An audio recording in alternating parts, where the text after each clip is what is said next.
Gynae ক্লাসের আজকে topic হচ্ছে মিনস্ট্রুয়াল ডিসঅর্ডার। এই ডিসঅর্ডারের আমরা গত ক্লাসে অ্যামিনুরিয়া সম্পর্কে আলোচনা করেছিলাম। তারই ধারাবাহিকতায় আজকে আমরা ডিসমেনুরিয়া নিয়ে আলোচনা করব, অর্থাৎ ব্যথাযুক্ত মাসিক বা পাথর বেদনা সম্পর্কে কিছু জানার চেষ্টা করব। আমরা আগে দেখি যে ডিসমেনুরিয়া বলতে আমরা কি বুঝি। এই ডিস যে শব্দটা থাকবে ডিওয়াইএস, ডিস মানে হচ্ছে পেইনফুল বা ডিসঅর্ডার। তো এই যে ডিসমেনুরিয়া, মেনুরিয়া মানে হচ্ছে মিনস্ট্রুয়েশন, ডিসমেনুরিয়া মানে হচ্ছে পেইনফুল মিনস্ট্রুয়েশন, অর্থাৎ ব্যথাযুক্ত মাসিক বা বাংলাতে এটাকে বলা হয় বাধক বেদনা। হ্যাঁ, বাধক বেদনা সংজ্ঞাটা দেখে আনুষ্ঠানিকভাবে the term dysmenorrhea is used to mean painful menstruation। যেটা একটু আগে বললাম যে এই ডিসমেনুরিয়া মানে হচ্ছে পেইনফুল মিনস্ট্রুয়েশন, ব্যথাযুক্ত মাসিক। Painful menstruation of sufficient magnitude so as to incapacitate day-to-day activities is called dysmenorrhea। অর্থাৎ এটা বোঝাচ্ছে যে এই যে ব্যথাযুক্ত যে মাসিক হবে, অন্য কথা যদি আমরা বলি যে মাসিকের সময় যে ব্যথাটা হয়, একটা আছে স্বাভাবিক ব্যথা, কিন্তু এটা অস্বাভাবিক, একটু বেশি রকম ব্যথা। এই ব্যথার কারণে যদি ব্যাপকভাবে স্বাভাবিক যে কার্যক্রম প্রতিদিনের বা আমার ডে টু ডে অ্যাক্টিভিটিস, দিনের পর দিনের যে কার্যক্রম, এই স্বাভাবিক কার্যক্রমের যখন ব্যাঘাত ঘটায় বা শারীরিক কাজকর্ম করতে দেয় না, তখনই সেটাকে আমরা বলবো ডিসমেনোরিয়া। এটি দুই ধরনের, টু টাইপস। একটা হচ্ছে প্রাইমারি ডিসমেনোরিয়া, একটা হচ্ছে সেকেন্ডারি ডিসমেনোরিয়া। প্রাইমারিটাকে আবার কয়েকটা নামে ডাকা যায়, যেমন ট্রু ডিসমেনোরিয়া অথবা ইডিওপ্যাথিক ডিসমেনোরিয়া, স্পাসমোডিক ডিসমেনোরিয়া অথবা ইন্ট্রিনসিক ডিসমেনোরিয়া, ইসেনশিয়াল অথবা ফাংশনাল ডিসমেনোরিয়া।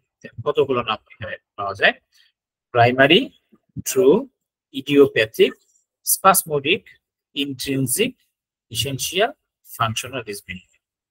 এটা অল্টারনেট অনেকগুলো নাম। আর সেকেন্ডারিকে বলা হয় কনজেস্টিভ ডিসমেনোরিয়া বা সেকেন্ডারি ডিসমেনোরিয়া। আমরা একটু দেখি প্রাইমারি ডিসমেনোরিয়া বলতে কি বুঝি। Painful menstruation where there is no identifiable pelvic pathology which is of uterine origin and directly due to menstruation। অর্থাৎ সরাসরি মাসিক, যেটা আমি একটু আগে বললাম যে যখন menstruation হয় বা মাসিক হয়, এই মাসিক হওয়ার সময় স্বাভাবিক একটা ব্যথা হতে পারে। এই স্বাভাবিক যে ব্যথাটা, যেটা আসলে শারীরবৃত্তীয় প্রক্রিয়া, ফিজিওলজিক্যাল একটা প্রসেস, যার সাথে কোনো মানে নির্দিষ্ট করে কোনো প্যাথোলজি অর্থাৎ রোগের সাথে কোনো সম্পর্ক পাওয়া যাবে না। এর উৎপত্তি হবে সরাসরি ইউট্রাইন অরিজিন, হ্যাঁ, অর্থাৎ জরায়ুর সাথে সম্পর্কিত। এই কথা এখানে বলা হচ্ছে যে painful menstruation where there is no identifiable pelvic pathology, যেখানে কোনো প্যাথোলজি অর্থাৎ কোনো রোগের কারণ পাওয়া যাবে না, কোনো কারণ পাওয়া যাবে না। এই জন্য এখানে বলা হচ্ছে কিন্তু ইডিওপ্যাথি, মানে অজানা, কোনো কারণ নাই, কোনো রোগ নাই, কোনো সুনির্দিষ্ট কোনো ফাইন্ডিংস পাওয়া যাচ্ছে না। এটা বলেছে সত্যি সত্যি, তার মানে কি পেইনফুল, এবং এটি প্রাথমিক। স্পাসমোডিক, হ্যাঁ, মানে খুব আক্ষেপিক, থেকে থেকে হচ্ছে, হ্যাঁ, স্পাসমোডিক। ইন্ট্রিনসিক, সহজাত স্বাভাবিক একটা প্রক্রিয়া। ইসেনশিয়াল, এটা প্রয়োজনীয়। এই এতটুকু যদি ব্যথা না হয় তাহলে মেনস্ট্রুয়াল ফ্লোটা হবে না। এবং ফাংশনাল ডিসমেনোরিয়া, যেটা কার্যকর, মানে এটা লাগবেই, ঠিক আছে, এটা একটা স্বাভাবিক প্রক্রিয়া মেয়েদের। এই এতটুকু যদি স্বাভাবিক প্রসেস যদি না থাকে তাহলে তার কি হবে না, এটা স্বাভাবিকভাবে এই মিনস্ট্রুয়েশনটা হবে না। এই জন্য এটাকে বলা হচ্ছে প্রাইমারি বা ট্রু বা ইডিওপ্যাথিক বা স্পাসমোডিক বা ইন্ট্রিনসিক, ইসেনশিয়াল বা ফাংশনাল ডিসমেনোরিয়া, ঠিক আছে, যেটার সাথে কোনো পেলভিক প্যাথোলজি, কোনো রোগের কারণ পাওয়া যাবে না, এবং যার উৎপত্তি হচ্ছে ইউট্রাইন অরিজিন, সরাসরি থেকে জরায়ুর থেকে উৎপত্তি হচ্ছে, এবং ডিরেক্টলি ডিউ টু মিনস্ট্রুয়েশন, যেটা কারণে হচ্ছে মিনস্ট্রুয়েশন ফ্লো হচ্ছে, ব্যথা হচ্ছে। এই হচ্ছে প্রাইমারি। সেকেন্ডারি বা কনজেস্টিভ ডিসমেনোরিয়া কাকে বলা হচ্ছে? Painful menstruation where there is a demonstrable, মানে স্পষ্ট বা প্রমাণযোগ্য কজ থাকবে, কোন একটা সুনির্দিষ্ট কারণ থাকবে, which arises in an organ or tissue other than the uterus, uterus ছাড়া অন্যান্য কোনো অর্গান বা কোনো টিস্যুর সাথে তার রিলেশন থাকবে, মানে ইউট্রাসের সাথে সরাসরি সে কানেক্টেড না, বা হতে পারে অথবা অন্য অর্গানও হতে পারে। and merely শুধুমাত্র associated with menstruation occurring in the presence of pelvic pathology, অর্থাৎ যেখানে আমরা pelvic pathology পাবো, অর্থাৎ এই তলপেটের বা অন্যান্য অর্গানের কি পাবো, রোগ পাবো, প্যাথোলজি পাবো, সেটি হচ্ছে সেকেন্ডারি বা কনজেস্টিভ। অর্থাৎ বোঝা গেল মেনস্ট্রুয়েশন ছাড়া অন্যান্য কারণে, অন্যান্য কোনো অর্গান বা টিস্যুর কারণে তার যে পেইনফুল মেনস্ট্রুয়েশন হবে, ডিসমেনোরিয়া হবে, সেটি হচ্ছে সেকেন্ডারি বা কনজেস্টিভ ডিসমেনোরিয়া। ক্লিয়ার? এরপর আমরা দেখি কিছু কারণ, যে প্রাইমারি ডিসমেনোরিয়ার কারণ কি হতে পারে। যে স্বাভাবিক যে আমরা বললাম যে এটা একটা প্রয়োজন, এটা একটা অজানা এবং এটার সাথে কোনো পেলভিক প্যাথোলজি নাই। তারপর যে এই ব্যথাটা হচ্ছে এটা আসলে কি কারণে হতে পারে, বা অনেক সময় অনেকের এত বেশি থাকে যে সে বিছানা থেকে উঠতেই পারে না, এরকম হয়। তাহলে সেটার কারণটা কি? দেখেন, 1 নাম্বার হচ্ছে বিহেভিয়ারাল এন্ড ফিজিওলজিক্যাল ফ্যাক্টর, আচরণগত বিহেভিয়ার এন্ড সাইকোলজিক্যাল ফ্যাক্টর, মানসিক কিছু সমস্যা এবং আচরণগত কিছু সমস্যার কারণ থাকতে পারে। যেমন tension and anxiety during adolescence, বয়ঃসন্ধিকালে এই মেনস্ট্রুয়েশন নিয়ে এই যে যারা কি বলে বয়ঃসন্ধির যে বালিকা, কিশোরী বালিকা যারা, তাদের একটা আতঙ্ক থাকতে পারে, একটা টেনশন থাকতে পারে এবং এটা তার জন্য একটা পেইনফুল হয়। যেটা হলেই সে স্বাভাবিক কাজকর্ম করতে পারতেছে না, সে তো স্কুলে যাবে, কলেজে যাবে, হ্যাঁ, সে সেখানে যেতে পারতেছে না, তার স্বাভাবিক কাজকর্ম নিয়ে একটা অল টাইম একটা কি টেনশন থাকে, একটা ভয় কাজ করে। এই ভয়ের থেকে তার কি হচ্ছে, ব্যথাটা হচ্ছে। এটাকে বলা হচ্ছে tension and anxiety during adolescence. এবং এটা শুরুটা হয় লোয়ার পেইন থ্রেশহোল্ড, শুরুটাই হবে লোয়ার মানে তলপেটের ব্যথা, হ্যাঁ, আরম্ভ হবে তলপেট থেকে।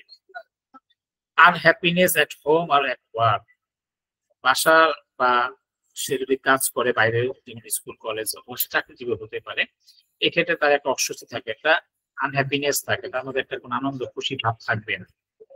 এরপরে আনস্যাটিসফাইড সেক্স আর্জ, বিবাহিত যারা তাদের কি থাকবে, অর্থাৎ সেক্সুয়াল আর্জ, ইচ্ছাটা কি অতৃপ্তিকর একটা ইচ্ছা থাকবে, এই কারণেও ব্যথাটা হতে পারে। সে মানে সেক্স করতে চাচ্ছে না বা তার ইচ্ছা শক্তি নষ্ট হয়ে গেছে, আনস্যাটিসফাইড এর কারণে তার কি হতে পারে, এই ডিসমেনোরিয়াটা হতে পারে। Fear or loss of employment, দেখা যায় তার চাকরি হারানোর একটা আতঙ্ক থাকতে পারে বা সে কর্মক্ষেত্রে হয়তো সাবলীল না, তখন তার এই সমস্যাটা হয়। অ্যাংজাইটি ওভার এক্সামিনেশন, পরীক্ষা নিয়ে তার একটা ভয় কাজ করতে পারে, সে ভয়ের কারণে তার এই ডিসমেনোরিয়া হতে পারে। ডিসহারমোনিয়াস ম্যারিটাল লাইফ, যদি পারিবারিক যে বিবাহিত জীবনে তার অশান্তি থাকে, সে অশান্তি থেকে তার এটা শুরু হতে পারে। মাসকুলার ইনকোঅর্ডিনেশন, তার শরীরের কোনো মাসেলের যদি কোনো অসামঞ্জস্যতা থাকে, স্বাভাবিক যদি ক্রিয়াকলাপ না থাকে, তখন এটা হতে পারে। ইউট্রাইন হাইপার অ্যাক্টিভিটি, জরায়ুর অতি কর্মশীলতা, অর্থাৎ প্রচন্ড পরিমাণে হচ্ছে, জরায়ুটা কি হয়, কন্ট্রাকশন হয় বা তার যে ফ্লোটা বের হবে, সে মানে যত বেশি ইউট্রাসটা কি থাকবে, অ্যাক্টিভ থাকবে, তত বেশি তার ফ্লো হবে এবং যত বেশি ফ্লো হবে তত বেশি তার কি পেইন হবে। এই কারণে ইউট্রাইন হাইপার অ্যাক্টিভিটি এই কারণে হতে পারে। হরমোনাল ইমব্যালেন্স, যতগুলো সেক্স হরমোন আছে, এই সেক্স হরমোন গুলোর যদি ইমব্যালেন্স থাকে, তখন কি হতে পারে, ডিসমেনোরিয়া হতে পারে, ব্যথাযুক্ত মাসিক হতে পারে।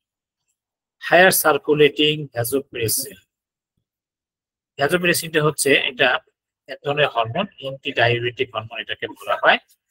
এই ভ্যাসোপ্রেসিনের সার্কুলেশনের কারণেও কি হতে পারে, এই ডিসমেনোরিয়া হতে পারে।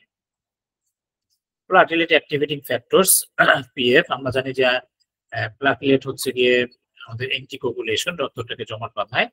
তো যদি অনেক সময় এই প্লাটিলেট অ্যাক্টিভেটিং ফ্যাক্টর এটা যদি কি থাকে, বেশি অ্যাক্টিভ থাকে, তখন প্রচুর পরিমাণে ব্লিডিং হতে পারে, প্লাটিলেটের কারণে ব্লিডিং থেকে যাচ্ছে। অথবা উল্টাটাও হতে পারে, যে প্লাটিলেটটা হয়তো অতিরিক্ত ধরে রাখতেছে, হ্যাঁ, তখন তার ব্লিডিং সহজে হতে চায় না। এই জন্য দেখবেন অনেকের অতি ব্লিডিং এর সময় ব্যথা হইতে পারে, আবার অনেক সময় ব্লিডিং কম হচ্ছে, অল্প অল্প করে হচ্ছে, ক্লিয়ার হচ্ছে না, তখন তার বেশি ব্যথা হচ্ছে। এই কারণে এটা হতে পারে। এজন্য প্লাটিলেট অ্যাক্টিভেটিং ফ্যাক্টর, সে কি পরিমাণে অ্যাক্টিভ থাকবে তার উপর ডিপেন্ড করে ব্যথাটা হতে পারে।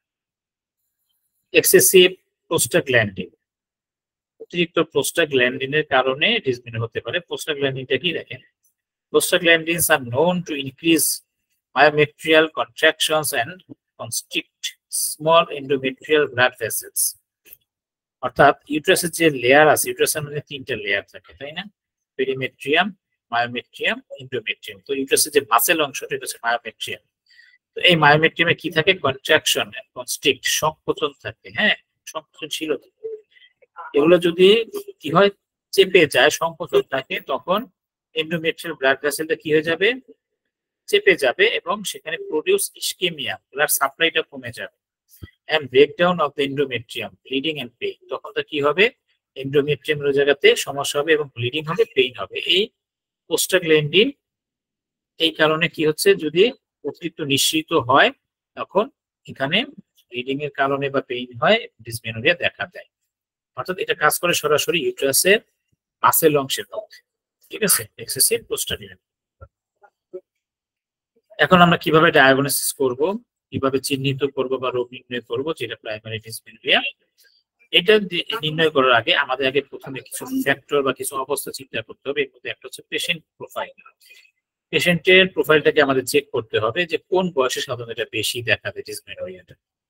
এইজ প্রিডোমিনেন্টলি, প্রধানত বা সাধারণত কনফাইন টু অ্যাডোলেসেন্ট গার্লস, বয়ঃসন্ধির সময় একদম প্রথম দিকে 14-15 থেকে শুরু করে 18-20-22 বছর পর্যন্ত, অথবা আমরা সামনে বলে ফেলি যে আনমেরিড, এটা পরবর্তীতে আছে, যে ম্যারিটাল স্ট্যাটাসের মধ্যেই আছে। তো অ্যাডোলেসেন্ট বয়সের গার্লদের বেশি হয় যখন তাদের মাসিক মাত্র শুরু হয়, অথবা এই 1-2 বছর মাত্র হচ্ছে, এই তার প্রতিবারই প্রচন্ড ব্যথা হচ্ছে। এটাই বলছে predominantly confined to adolescent girls. True dysmenorrhoea reaches a maximum between the age of, এই যে এজটা বলে দিয়েছে, 18 থেকে 24 ইয়ারের বয়সের কিশোরীদের বা যুবতীদের সাধারণত এটা দেখা যায়। দেয়ার আফটার ডিমিনিশ, আস্তে আস্তে তখন কমে যায়। এবং দেখবেন এটা একটা কমন প্রচলিত কথা আছে, অনেকে যদি ডিসমেনোরিয়া যদি আসে কানি ডক্টরের কাছে, ফার্স্ট কথাই হচ্ছে যে বিয়ের পর সাধারণত ঠিক হয়ে যায়। অনেকে ঠিক হয়, অনেকে ঠিক হয় না। তো যাদের ঠিক হয় না তখন তাদের জন্য অবশ্যই ট্রিটমেন্ট নিতে হবে। ঠিক আছে, ম্যারিটাল স্ট্যাটাসের মধ্যে আছে ইউজুয়ালি আনম্যারিড, যে সাধারণত অবিবাহিতদের ক্ষেত্রে বেশি হয়, যখন এটা ডিসমেনোরিয়া কিউরড বাই প্রেগন্যান্সি, অর্থাৎ গর্ভধারণের সময় এটা কমে যায় বা বিবাহের পরে এটা আস্তে আস্তে কমে যায় বা চলে যায়। সিমটমটা কি হবে? সিমটমটা অবশ্যই শুরু হবে পেইন দিয়ে, ব্যথা হবে, প্রচন্ড ব্যথা। সাইট কোন জায়গাতে হয়? Pain is felt in hypogastrium. Hypogastrium হচ্ছে আমাদের ঠিক নাভির নিচে তলপেটের যে অংশটা, এখানে হচ্ছে গিয়ে এই ব্যথাটা অনুভব হবে, তীব্র ব্যথা। অনসেট শুরুটা হয় few hours before and after the onset of menstruation, অর্থাৎ মাসিকটা শুরু হওয়ার কয়েক ঘন্টা, অনেক সময় দেখা যায় একদিন আগে বা পর পর্যন্ত এটা কি থাকে, স্টে করে। মাসিক শুরু হওয়ার কয়েক ঘন্টা আগে অথবা পরে, অথবা আমরা একদিনও বলি, 1 ডে বিফোর অথবা 1 ডে আফটার। যখন ফ্লোটা শুরু হয়ে যায় এই ডিসমেনোরিয়াটা ক্লিয়ার হয়ে যায়, অর্থাৎ ব্যথাটা চলে যায়। ডিউরেশন কতক্ষণ থাকে? Usually last for few hours, কয়েক ঘন্টা থাকে, 4-5 ঘন্টা, অথবা রিয়ারলি লঙ্গার দেন 12 আওয়ার্স, অর্থাৎ কিছু কিছু ক্ষেত্রে 12 আওয়ার্স এর সাথে বেশি থাকে, তবে সেটা খুব রেয়ার বা সাধারণত থাকে না, তো সময় 4-5 ঘন্টা। ক্যারেক্টারটা কেমন? স্পাসমোড, এই যে আক্ষেপিক, হ্যাঁ, মানে মাংস বেশি সংকোচন, মানে খিচে ধরে যেটাকে আমরা বলি, এরকম তীব্র খিচ ধরা যে ব্যথাটা আক্ষেপিক ব্যথা, স্পাসমোডিক। এন্ড কলিকি, তীব্র মোচড়ানো এক ধরনের ব্যথা হয়, কলিকি ইন নেচার। রেডিয়েশন ছড়ায় যায় কিভাবে? Inner and front aspects of the thigh, তলপেট থেকে শুরু করে থাই, আমাদের 2 রানের এই ভিতর থেকে নিচের দিকে, সামনে থেকে নিচের দিকে এই ব্যথাটা চলে আসে, যে বলছে ছড়ায় আর কি। Inner and front aspects of the thigh, শুরু হবে তলপেট থেকে, থাইয়ের নিচ থেকে সামনে দিয়ে নিচের দিকে নামবে এরকম। Relief when flow is properly establish, যখন ফ্লোটা বেশি পরিমাণে হয়ে যাবে, মাসিকটা যখন মানে একটু রক্তটা বেশি হবে, তখন আস্তে আস্তে ব্যথাটা কমে আসবে। এটা হচ্ছে রিলিফ। কিভাবে এটা মুক্তি পাবো? আদার্স কিছু লক্ষণ থাকবে এটার সাথে, এগুলো মাসিক সংক্রান্ত। এরপরে কিছু আদার্স, যেমন নৌশিয়া থাকতে পারে, অর্থাৎ কি বমি বমি ভাব থাকতে পারে, বমিও হতে পারে, ফ্যাটিক, অবসাদ, ডায়রিয়া হতে পারে কারো কারো ক্ষেত্রে, হেডেক, মাথা ব্যথা দেখা দেয়। রেকটাল এন্ড ব্লাডার টিনেসমাস, হ্যাঁ, অর্থাৎ প্রস্রাব এবং পায়খানার বেগ হতে পারে, হ্যাঁ, আর্জেন্ট রিস্টুলার ইউরিনেশন। দেখা যায় ব্যথার সাথে অনেক সময় অনেকের এত তীব্র ব্যথা থাকে, তার তখন মনে হচ্ছে যে আমার মনে হয় পায়খানার বেগ হচ্ছে, মলের বেগ হচ্ছে, অথবা প্রস্রাবের বেগ হয়। এটা একটা লক্ষণ থাকতে পারে। কিছু সাইন থাকবে এটার সাথে। পেশেন্ট লুকস অ্যানশাস, খুব উদ্বিগ্ন লাগবে, খুব ভীত লাগবে, খুব চিন্তিত লাগবে, টেনশন করতে থাকবে। প্যালর, ফ্যাকাশে বা বিবর্ণ হয়ে যাবে তার চেহারা, মানে ভয়ের চোটে বা আতঙ্কে বা ব্যথার চোটে। কোল্ড সুইটস, ঠান্ডা ঘাম থাকতে পারে। ফেইন্টিং, ওকেশনালি মাঝে মাঝে হয়তো কেউ কেউ মূর্ছা যেতে পারে, অজ্ঞান হয়ে যেতে পারে ব্যথার তীব্রতার কারণে। ঠিক আছে। রেয়ারলি ইন সিভিয়ার কেস, যদি তীব্র হয় কারো ক্ষেত্রে, সেক্ষেত্রে সিনকপ এবং কোলাপস, দুইটাই কাছাকাছি জিনিস। সিনকপ মানে হচ্ছে সংজ্ঞাহীনতা, একদম মানে কোনো সেন্স টেন্স নেই, কোনো জ্ঞান নেই, এটাকে সিনকপ বলা হয়। কোলাপস এটাও অবসন্নতা বা বন্ধ হয়ে যাওয়া, হাত পা ঠান্ডা হয়ে একবারে মূর্ছা চলে যাওয়ার মতো অবস্থায়, এই অবস্থাগুলো চলে আসতে পারে। Examination, no general local abnormality, সাধারণত উপর থেকে কোনো অ্যাবনর্মালিটি কোনো পরীক্ষা নিরীক্ষা করলে পাওয়া যাবে না।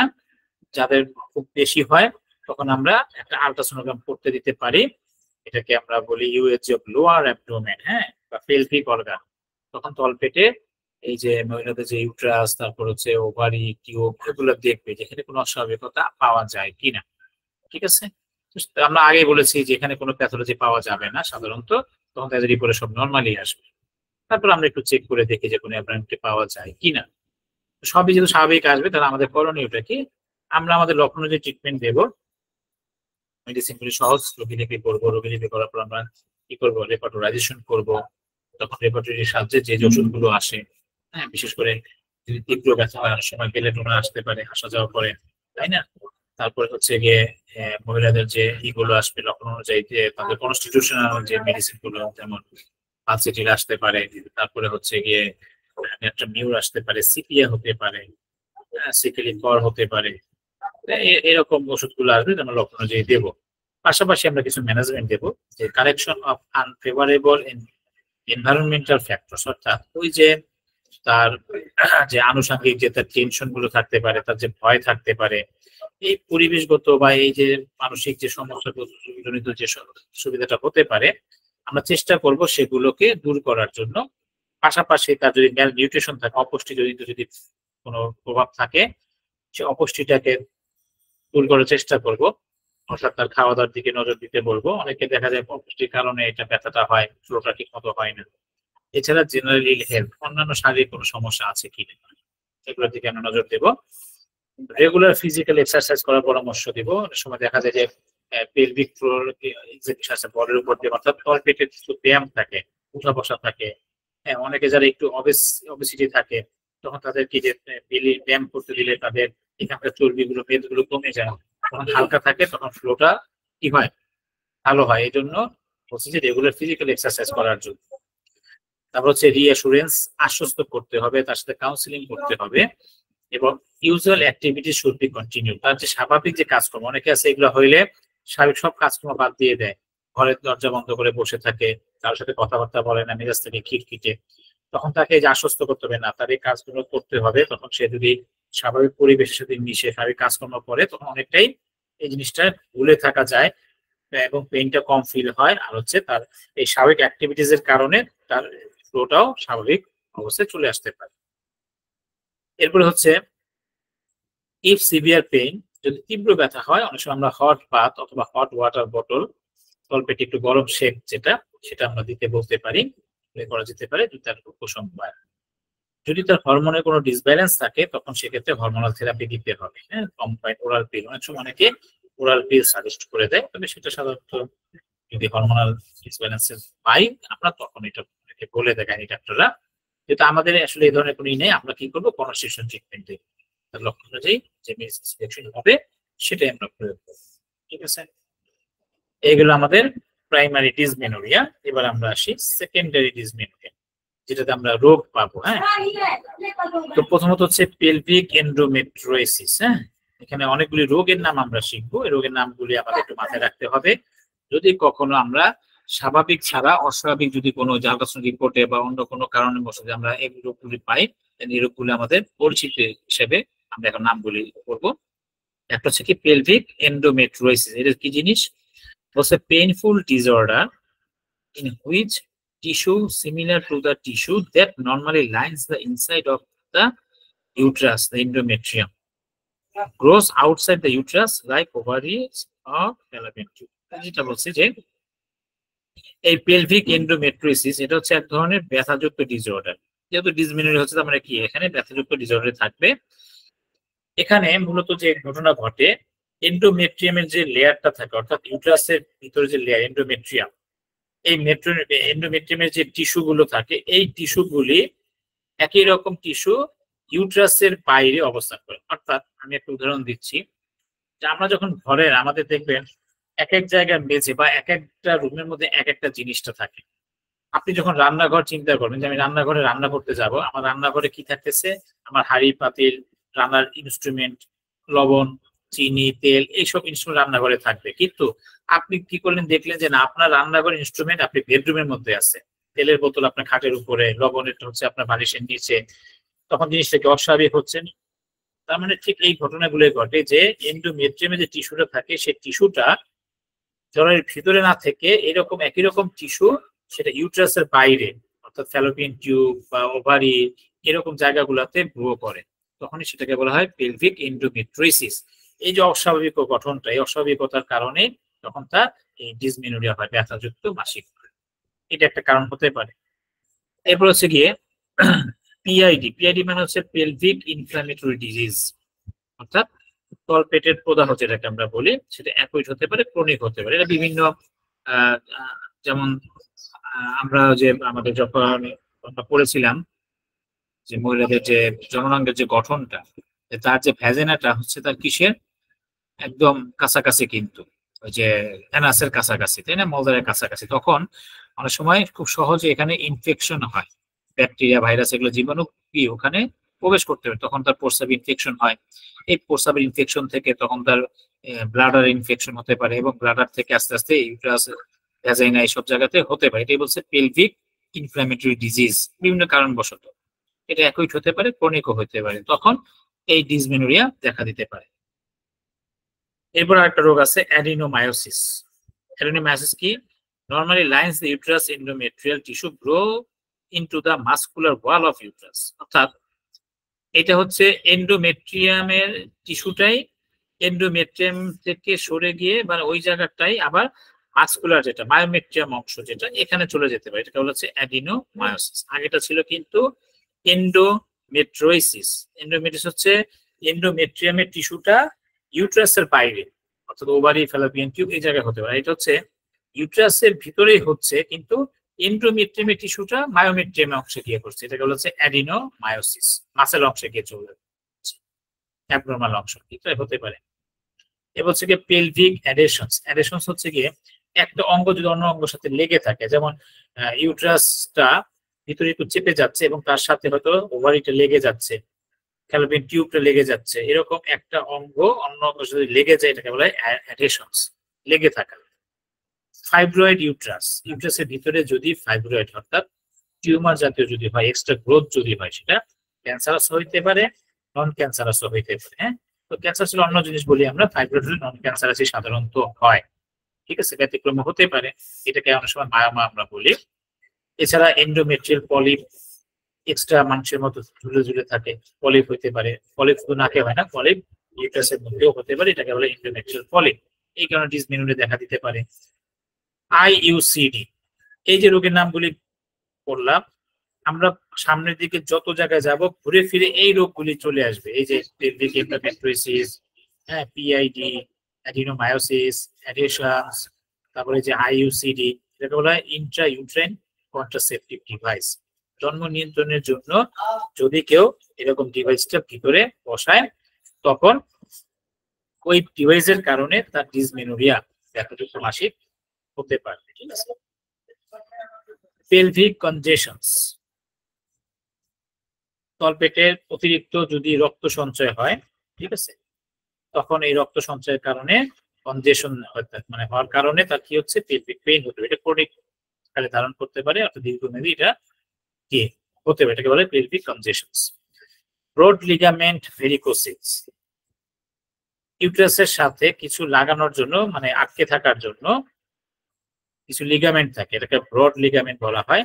এই লিগামেন্টে যদি ভেরিকোসিল হয়, অর্থাৎ শিরাস্ফীতি, যে শিরাগুলো থাকে, লিগামেন্ট গুলো থাকে, এখানে রস সঞ্চয় হয়ে অতিরিক্ত কি হয়ে যায়, ফুলে যায়, ফুলে গিয়ে তখন পেইন হতে পারে, তখন ডিসমেনোরিয়া দেখা দিতে পারে।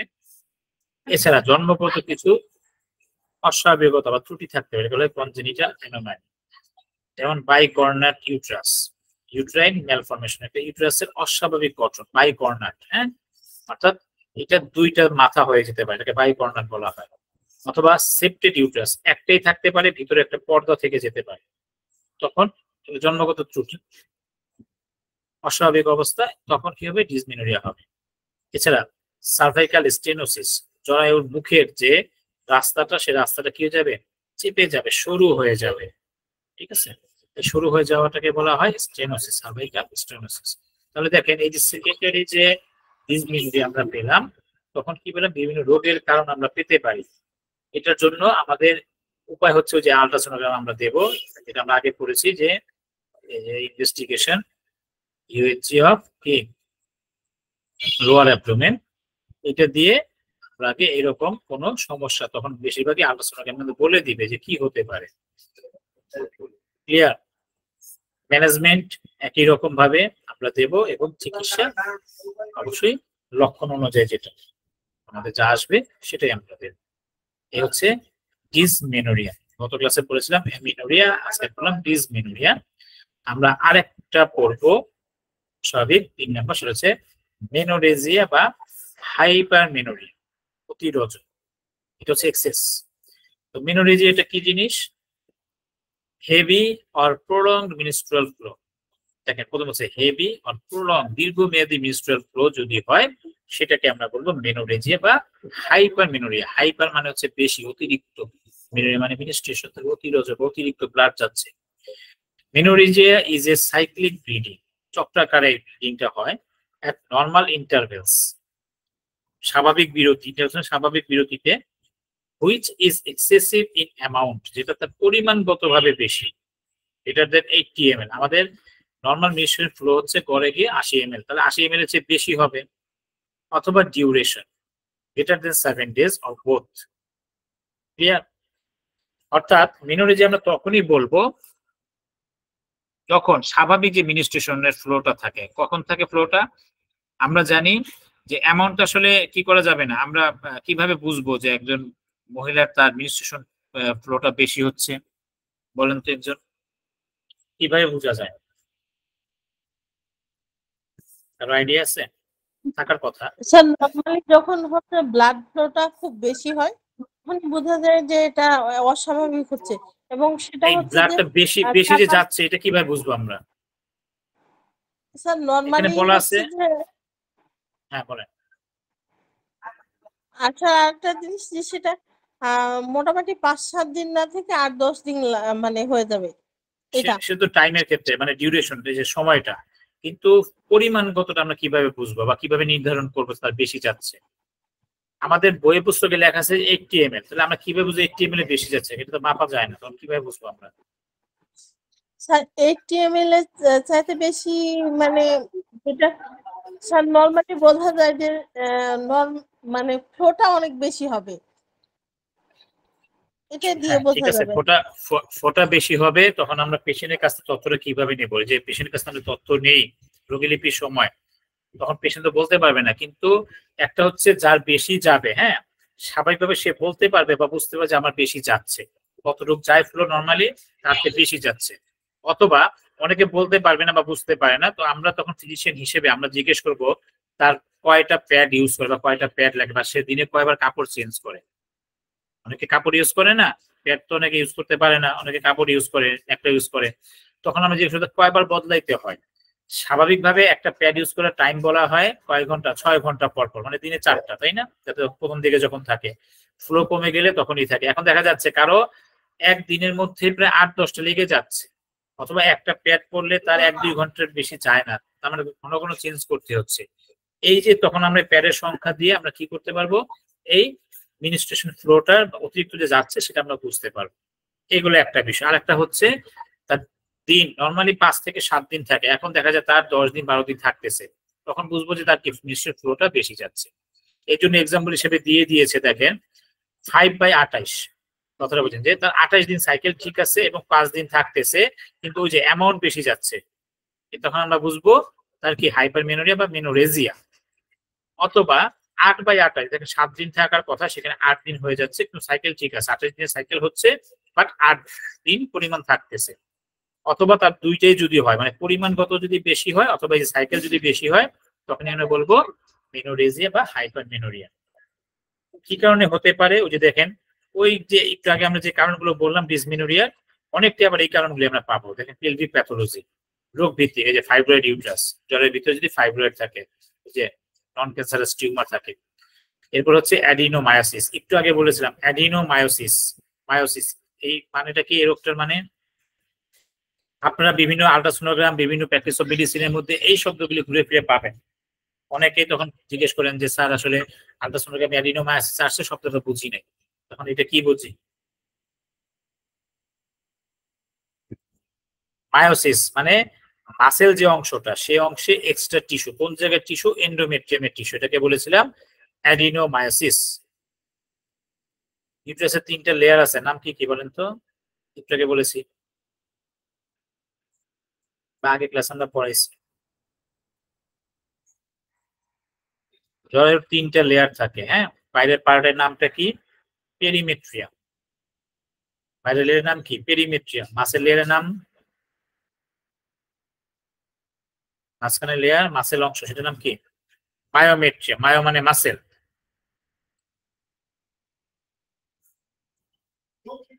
বলেন। আর ভিতরের লেয়ারের নামটা কি?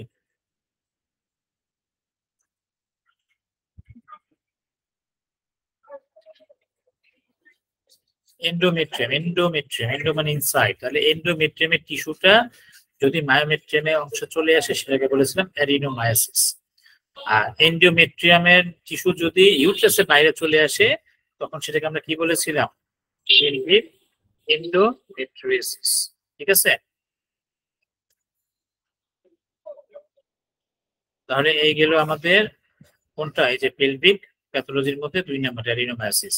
এই যে 3 নাম্বারে আছে আবার পেলভিক এন্ডোমেট্রিওসিস, এই যে এই মাত্র বললাম।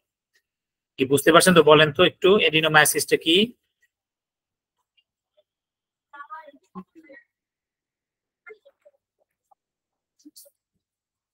কি বলতে পারবেন না?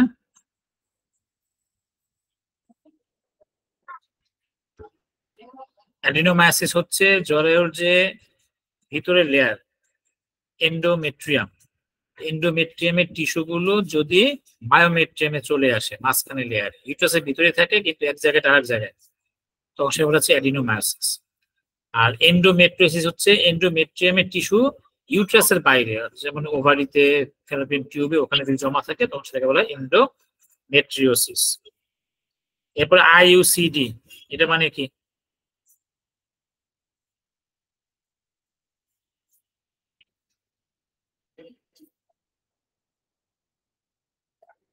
ম্যাডাম বলেন, আইইউসিডি মানে কি?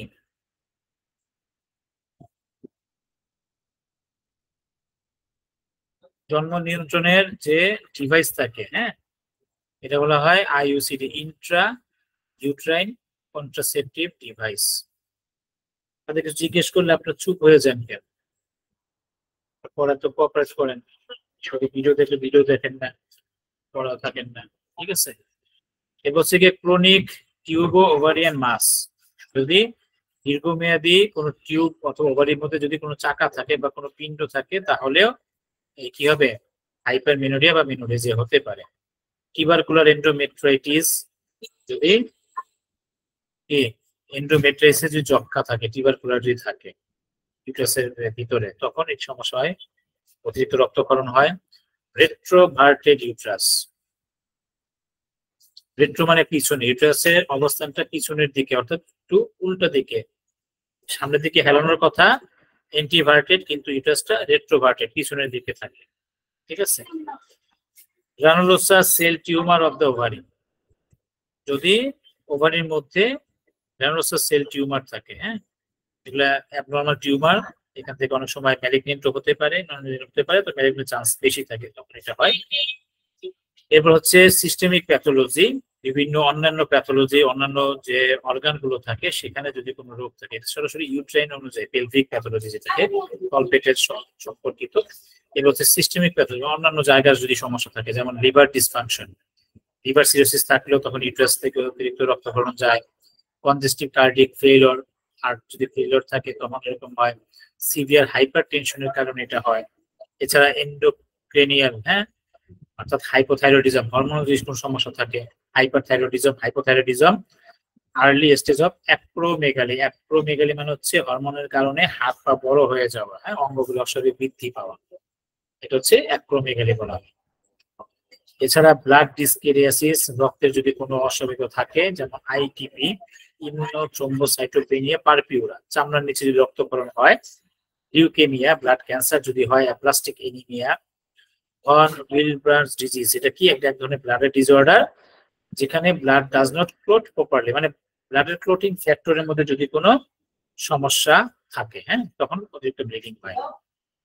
ইমোশনাল আপসেট, যারা অতিরিক্ত আবেগ কান্নাকাটি, যাদের মায়া দয়া বেশি, সহজে হাইপার হয়ে যায়, আবেগীয় যে ব্যাপারগুলো থাকে। ডিসফাংশনাল ইউট্রাইন ব্লিডিং, এছাড়াও কোনো কারণ ছাড়াই ইউট্রাসের কোনো একটা অস্বাভাবিক অবস্থার কারণে হচ্ছে, এটাকে বলা হয় ডিসফাংশনাল ইউট্রাইন ব্লিডিং। সুনির্দিষ্ট কোনো কারণ নাই, কিন্তু ইউট্রাসের কোনো একটা অস্বাভাবিকের কারণে বেশি ব্লিডিং হচ্ছে, এগুলো হয় ডিইউবি বা ডিসফাংশনাল ইউট্রাইন ব্লিডিং। ডায়াগনোসিস আমরা কিভাবে করব? মেনোরেজিয়ার ক্ষেত্রে হিস্টরি নেব। প্রথমে এজ অফ দ্য পেশেন্ট, সাধারণত মেনার্কি। মেনার্কি মানে কি বলছিলাম? মেনার্কি মানে কি?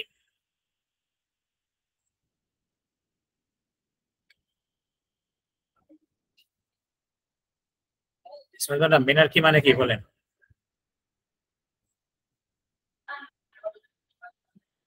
মাসিক শুরু হওয়া, যেটা onset of first ministration, onset of ministration, এটাকে বলে মিনার্কি। মানে মিনার্কি অর্থাৎ বয়ঃসন্ধির প্রথমে এবং সাধারণত 20 বছরের মধ্যে এটা বেশি দেখা দেয়। মিনিস্ট্রিয়াল হিস্টরির ক্ষেত্রে কি দেব? Quantity and quality of bleeding, bleeding এর পরিমাণ এবং কেমন ধরনের হচ্ছে সেটা আমরা জানবো। কন্ট্রাসেপটিভ হিস্টরি, তার জন্ম নিয়ন্ত্রণের কোনো হিস্টরি আছে কিনা সেটা আমরা নেব। সে কি ধরনের ওষুধ খাচ্ছে, তার ড্রাগ হিস্টরি নেব, বিশেষ করে অ্যান্টিকোগুলেন্ট কোনো ড্রাগ খাচ্ছে কিনা। অনেক সময় অনেকের ওই যে কি বলে ইকোস্প্রিন জাতীয় ওষুধগুলো খেতে হয়, এটা হচ্ছে অ্যান্টিকোগুলেশন, এই কারণে রক্তপ্রবাহ তখন বেশি হতে থাকে। যদি এই ধরনের কোনো হিস্ট্রি থাকে কিনা সেটা আমরা নেব। তার ওজনের কোনো পরিবর্তন হয়েছে কিনা, হিস্ট্রি অফ ওয়েট চেঞ্জ, তার ওজনের পরিবর্তন আছে কিনা সেটা নেব। থার্মাল রিয়াকশন, তার কোল্ড বা হট ইনটলারেন্স আছে কিনা, সেটার ক্ষেত্রে আমরা থাইরয়েড ডিসঅর্ডারে ধরবো। ফ্যামিলি হিস্ট্রি অফ টিবি, তার পরিবারে কোনো যক্ষার ইতিহাস আছে কিনা। History of any bleeding disorder, তার কোনো ব্লিডিং ডিসঅর্ডারের হিস্ট্রি আছে কিনা। মেডিকেল ডিজিজ লাইক লিভার ও রেনাল ডিজিজ, এই জাতীয় কোনো লিভারে বা কিডনি কোনো সমস্যা আছে কিনা এটা নেব। ইমোশনাল আপসেট বা তার সাইকোলজিক্যাল কোনো প্রবলেম আছে কিনা, সাইকোসেক্সুয়াল কোনো প্রবলেম আছে কিনা সেটা আমরা নেব। পরীক্ষা আমরা কি করবো? পাশাপাশি অন জেনারেল এক্সামিনেশন, তার anaemia, jaundice, nutritional status, hirsutism, তার অতিরিক্ত দাড়ি গোঁফ আছে কিনা, লোম অবাঞ্ছিত রোম আছে কিনা বেশি সেটা আমরা দেখবো। থাইরয়েড এনলার্জমেন্ট আছে কিনা সেটা আমরা দেখবো। পিএ এক্সামিনেশন, পার অ্যাবডোমিনাল, পেটের দিক থেকে আমরা চাপচুপ দিয়ে দেখবো কোন ধরনের চাকা বা কোন স্পর্শকাতরতা আছে কিনা সেটা আমরা পরীক্ষা করব। এছাড়া তলপেটের কিছু পরীক্ষা আছে, পেলভিক এক্সামিনেশন, এখানে আমরা পার স্পেকুলাম এক্সামিনেশন, স্পেকুলাম মানে একটা চিমটার মতো যেটা, সেটাকে যে সরানো যায়, সরাই গিয়ে জ্বরের মুখের পরীক্ষা করব, ঠিক আছে। এছাড়া পাই ম্যানুয়াল এক্সামিনেশন, অনেক সময় হাত দিয়ে দেখা হয়, মানে সে ভ্যাজিনাল রাস্তা দিয়ে হাত দিয়ে দেখা হয় যে জ্বরের মুখটা লম্বা হয়ে গেছে কিনা, বাল্কি হয়ে গেছে কিনা, অথবা তার মধ্যে কোনো অস্বাভাবিকতা, টেন্ডারনেস এগুলো আছে কিনা। এছাড়া সময় মলদারের দিয়ে পরীক্ষা করা হয়, এটা করে per rectal examination, rectal mucosa free, মানে এখানে স্বাভাবিক আছে কিনা নাকি অতিরিক্ত কোনো চাকা টাকা বা কোনো রস আছে কিনা সেটা দেখুন। এছাড়া আমরা কিছু প্যাথোলজিক্যাল ইনভেস্টিগেশন দিতে পারি, যেমন সিবিসি পরীক্ষা দিতে পারি, পিটিসিটি দিতে পারি, এটা হচ্ছে ওই যে তার ব্লিডিং টাইম, প্লটিং টাইম। এছাড়া প্রথম বিন টাইম বা এপিটিটি, এগুলো হচ্ছে তার প্লটিং ফ্যাক্টরের আর কি পরীক্ষা, এটা দিতে পারি। হরমোনাল ক্ষেত্রে T3, T4, TSH এই পরীক্ষা দিতে পারি, অথবা FSH, LH, প্রোল্যাকটিন সবগুলো দিতে পারি। আর লিভার অথবা কি বলে কিডনি ফাংশনের জন্য দিতে পারি ইউরিয়া, ক্রিয়েটিনাইন। আর ডায়াবেটিস আছে কিনা সেটার জন্য আমরা জিটিটি দেব, গ্লুকোজ টলারেন্স টেস্ট, যেটা ফাস্টিং আর 2 hours 75 গ্রাম গ্লুকোজ, এই পরীক্ষা চলে আসে। এছাড়া তার যে টিবি আছে কিনা, বা যক্ষা আছে কিনা, তাদের স্পুটাম পরীক্ষা দিতে পারি, অথবা এন্টি টেস্ট দিতে পারি। একটা চেস্ট এক্সরে করতে দিতে পারি, আর হচ্ছে লোয়ার অ্যাবডোমেন আল্ট্রাসোনোগ্রাম দিতে পারি। ঠিক আছে, এছাড়াও স্পেশাল ইনভেস্টিগেশন, হিস্টেরোস্কোপি, ল্যাপারোস্কোপি, তারপর কি হিস্টেরোগ্রাফি, এগুলো হচ্ছে তলপেটের পরীক্ষা। হ্যাঁ, এগুলো জাস্ট জ্বরে ওটা দেখা আর কি। ট্রিটমেন্টের ক্ষেত্রে আমরা কি করব, অ্যাসুরেন্স এন্ড বেড রেস্ট, তাকে আশ্বস্ত করতে হবে, কাউন্সিলিং করতে হবে, বেড রেস্টের কথা বলতে হবে।